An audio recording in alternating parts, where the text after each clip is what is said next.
Hello friends, welcome to my channel. দেশ এবং দেশের বাইরে থেকে যারা আজকে আমার ভিডিওটি কন্টিনিউ করেছেন প্রত্যেককে কমল হোসেন ব্লগ ইউটিউব চ্যানেলে স্বাগতম।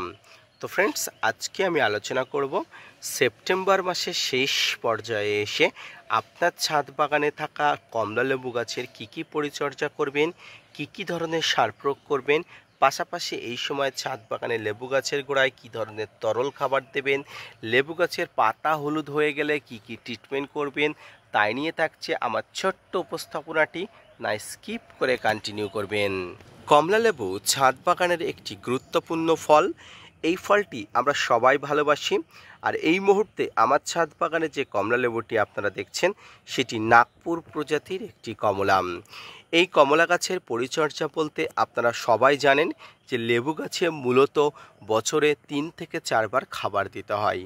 খাবার দেওয়ার প্রক্রিয়াটিকে আপনি 3 মাস বা 4 মাসকে ভাগ করে নিলে আপনাকে 3 মাস বা 4 মাস বাদে কিন্তু খাবার দিতেই হবে। এই খাবার দেওয়ার মধ্যে যে খাবারটি এই সময় অবশ্যই দেবেন ডরমেন্সির আগে, সেটি হচ্ছে মিশ্র খাবার।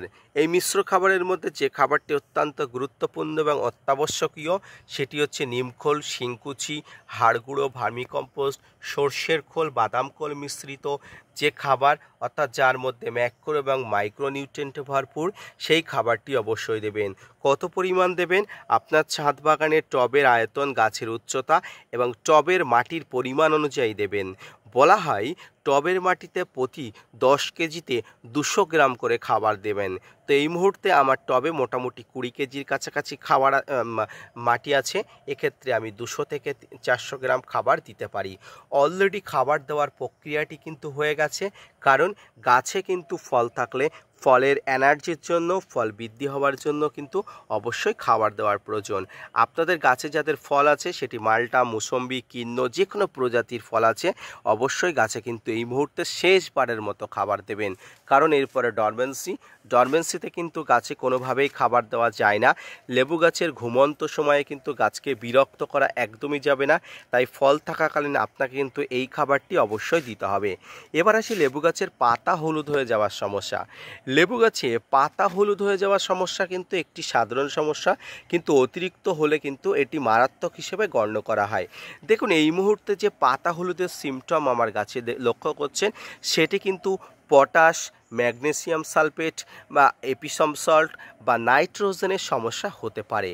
তাই আপনাকে আমি বলবো পটাশ, নাইট্রোজেন সার, অর্থাৎ যে সারটি আমি ইউরিয়া সার হিসাবেই বলছি, এবং যে এপিসম সল্ট বা ম্যাগনেসিয়াম সালফেট, এটি মোটামুটি 1 থেকে 2 দিন অন্তর আপনার ছাদ বাগানে অবশ্যই দিন। অবশ্যই কিন্তু ভালো ফলাফল পাবেন। অর্থাৎ যেদিন পটাশ আপনি দেবেন গাছে, তার 1-2 দিন পরে ইউরিয়া দিতে পারেন, তার 2-1 দিন পরে আপনি অবশ্যই এপিসম সল্ট বা ম্যাগনেসিয়াম সালফেট দিতে পারেন।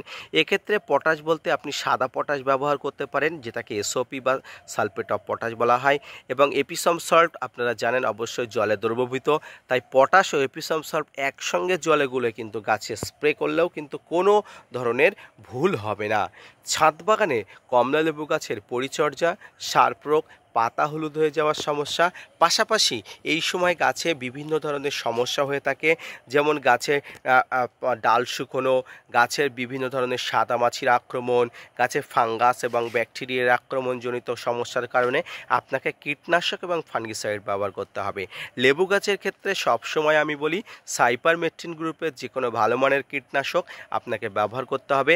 এর সঙ্গে সার্প, ম্যানসার, Bavistin, Ridomil gold, Blitox, blue copper জাতীয় ফাঙ্গিসাইড ব্যবহার করলে কিন্তু ভালো ফলাফল পাবেন।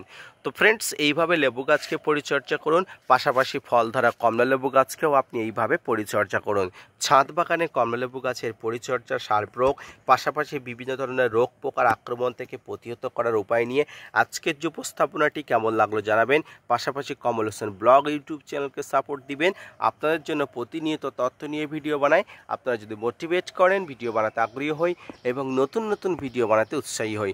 দেখা হচ্ছে পরবর্তীতে নতুন কোনো ভিডিও নিয়ে, নতুন কোনো তথ্য নিয়ে। ততক্ষণ সঙ্গে থাকুন, সুস্থ থাকুন। ধন্যবাদ।